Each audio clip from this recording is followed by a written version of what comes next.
Hello viewers! We're back with some more CELPIP materials, and because we received some requests from some of you to do a video in the reading section, we decided to make this video first. Actually, when we uploaded the video, we have finally reached over 1,000 subscribers, so we want to thank you all, and we also hope that everyone finds our videos worth watching. This video will talk about the part 3 of the reading part only. It's called Reading for Information. So that should give you a hint already about what you're expected to do. You're going to need to extract information from the reading to be able to answer the questions. You'll be given 9 questions to answer in 10 minutes. Yes, 10 minutes. That's not an awful lot of time. Because of that, I'd like to give you some tips. You want to practice by timing yourself at home. Be familiar with your speed of reading. If you think you're still too slow, you have some work to be done. And to answer the questions, you're going to need to, of course, understand what you're reading. To do so, try to identify the main ideas of the paragraphs. That will help you locate the paragraph that contains the information given in the question. You may also want to read the first sentence of each paragraph more carefully because it is often the topic sentence. Another thing you can do to answer the questions quickly is take notes of the keywords you encounter as you read the passage. The questions will usually come in the form of a statement that is a paraphrasing of the original.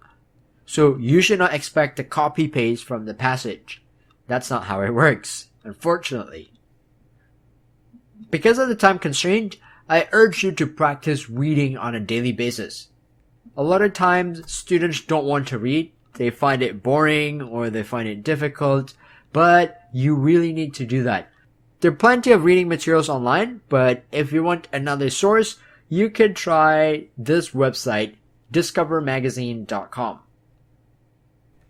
A lot of times, students ask me how they can get a higher score in their reading section, and this is not just in CELPIP, but also in other English tests like IELTS or TOEFL.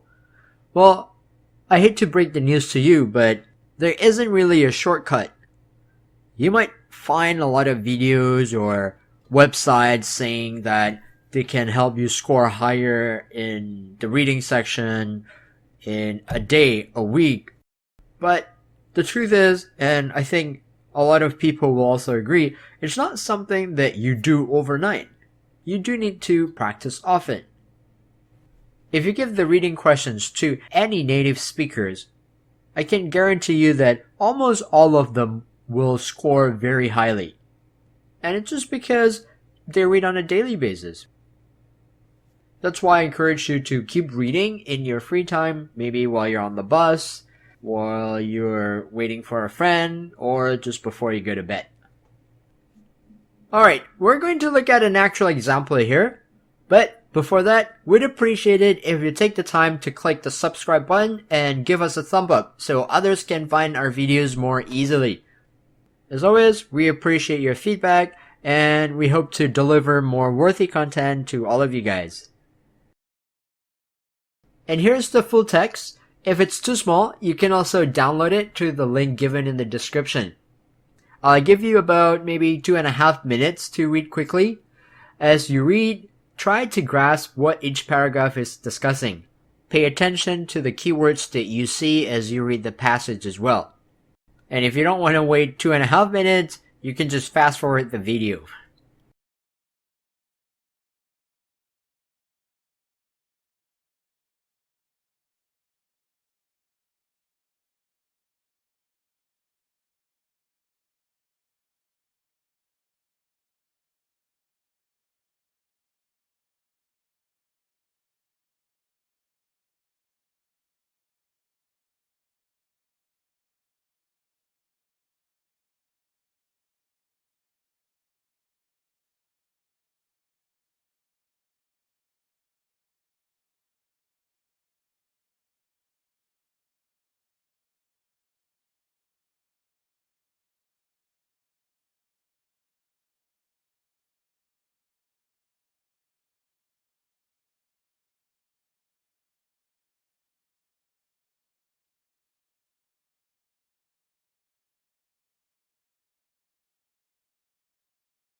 Remember, in this section, you have 10 minutes. So if you spend 2.5 minutes reading, that means you have about 50 seconds to answer each question. Do you now see why you need to practice a lot? Now, let's head over to our questions. You will need to choose A, B, C, D, or E based on which paragraph contains the information stated in the question. You will pick E if the information is not in any of the paragraphs, or perhaps the statement is simply not true. In case of a false statement, you will choose E. As you read the questions, you should also look for keywords in that statement, because the keywords will help you grasp what the statement is saying. I'll try to highlight the key points as I move along so that you guys can follow me. Let's read statement number 1 first. Some previous studies couldn't prove with certainty that robots could assist in learning process of people with ASD. From the statement, I know I need to look for information regarding studies that had been done before. After reading the passage, I remember that paragraph C and D talk about other studies. In paragraph C, however, you find the following. These initial exploratory studies generated considerable statement, but they held little clinical value. Results tended to fade with repeated exposures. That tells me that those studies aren't conclusive. They didn't confirm the claim made in the question, hence the answer is C. Number 2. There are some distinctions between the previous exploratory studies and the recent study. If you know that distinctions means differences, you will also know that in paragraph D, they say the study differs from previous work. So the study differs from previous work in 3 important aspects. So the answer is D. Number 3. Many of the previous studies used robots that still required some interventions by humans. Do you know what words they used to describe that the robots required some interventions in the reading? If the robots required some interventions, that means they require humans to get involved. In other words, they are not fully autonomous. They're not fully independent. And this can be found, as you can see, in paragraph D. Number 4. ASD is caused by an abnormality in the nervous system. When you read this, the statement is saying ASD is some kind of an ailment or a condition. A condition can be also understood as abnormality. And in this case, it's an abnormality that affects the nervous system.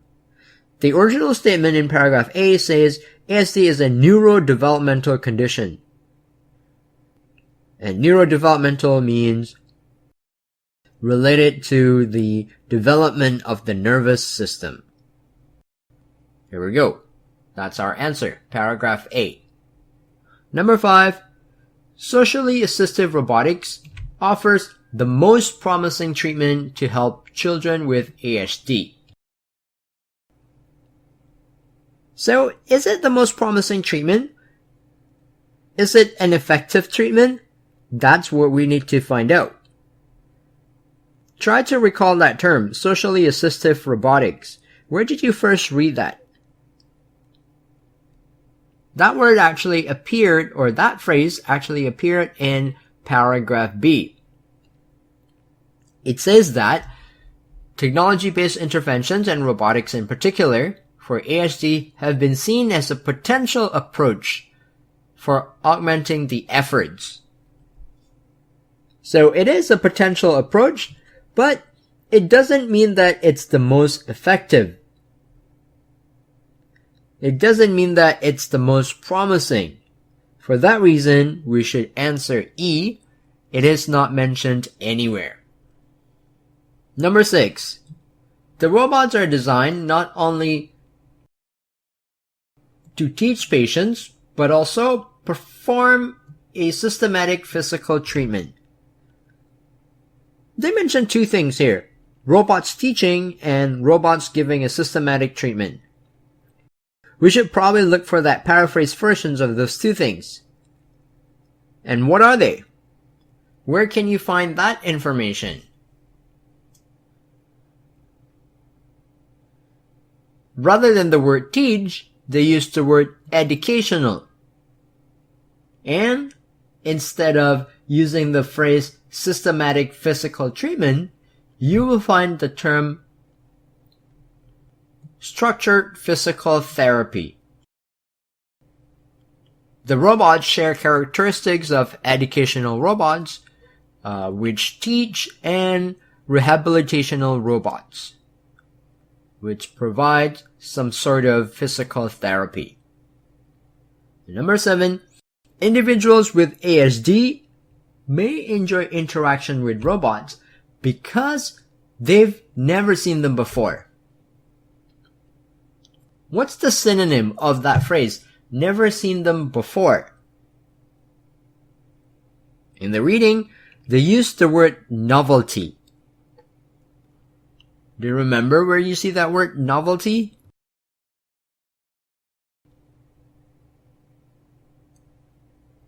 That's right. It is in paragraph C. They say that results tended to vary with repeated exposures and may have been the result of novelty, which means it is something new, something that they've never seen before. Statement number 8. Children with ASD face challenges in interpreting body language. So the children are unable to understand body language, and body language includes visual and auditory cues. Right? They cannot understand the cues or the hints that they see or they hear. We can find this information in paragraph A. And the last one, robots are introduced to provide a customized training to children with ASD. Customized. You're not going to find that word in the reading because they use something else. They call that on-demand and personalized, which tell us the answer is, of course, B. Alright, so that's a quick rundown on how you can answer the questions. Again, to reiterate what I already said, practice reading quickly and do it daily if possible. When you read, you want to identify the main ideas of each paragraph, make notes of keywords that you think are important. Know that you have to find paraphrased sentences to get your answer. And lastly, don't forget to keep track of your time. Move on to the next question if you can't find the answer. You don't want to dwell on one particular question for a long time. In the next video, I'll cover the next reading section, reading for a few points. Before I let you go, please make sure you subscribe, like, and leave your comments below.